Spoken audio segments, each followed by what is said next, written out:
ہر ساحل پر طوفانوں میں اور کفر کے سب ایوانوں میں. تو ناظرین، پی ٹی آئی اور عمران خان کے اس انتہائی برے اور کرے وقت میں چند ہی ایسے لوگ ہیں جنہوں نے عمران خان کا بھرپور ساتھ دیا. اس فسطائیت، بربریت اور یزیدیت کے خلاف ڈٹ کے کھڑے رہے، نہ جھکے نہ بکے، بلکہ ان میں مزید عزم و ہمت اور استحکام آ گیا ہے. یہی جوش ولولہ عمران خان کی طاقت ہے اور انہی پارٹی کارکنان میں سے ایک ہیں میاں عباد فاروق. میاں عباد فاروق جو ہے 9 مئی کیس میں ان کو لیا گیا حراست میں. وہ 2 سال پابندی سلاسل رہے، لیکن ان میں نہ جذبہ کم ہوا بلکہ وہ عمران خان کے لیے مزید جو ہے وہ ڈٹ کے کھڑے ہو گئے اور اب ان کی رہائی عمل میں آئی ہے اور کہتے ہیں کہ وہ عمران خان کے لیے کسی بھی قربانی سے دریغ نہیں کریں گے. اس موقع پر وہ پہنچے اڈیالہ جیل، جہاں عمران خان کی بہنیں ان سے ملاقات کے لیے پہنچتی ہیں اور اس موقع پر وہ پی ٹی آئی کی مرکزی لیڈرشپ سے انتہائی نالاں دکھائی دی اور کہتے ہیں کہ جب میں یہاں موجود ہوں 2 سال قید برداشت کر کے علیمہ خان پہنچ رہی ہیں، لیکن پی ٹی آئی کی جو مرکزی لیڈرشپ ہے وہ کہاں ہے، وہ مرکز سے کیوں غائب ہے؟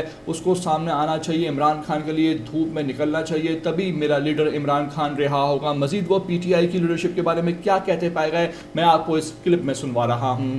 پتہ نہیں کسی جنگل میں چھوڑا ہے اور جوتے بھی نہیں تھے. دکھ کی بات ہے، کدھر مر گئے ہیں سارے لیڈر؟ کیا کر رہے ہو تم لوگ؟ کوئی کام نہیں کر رہے.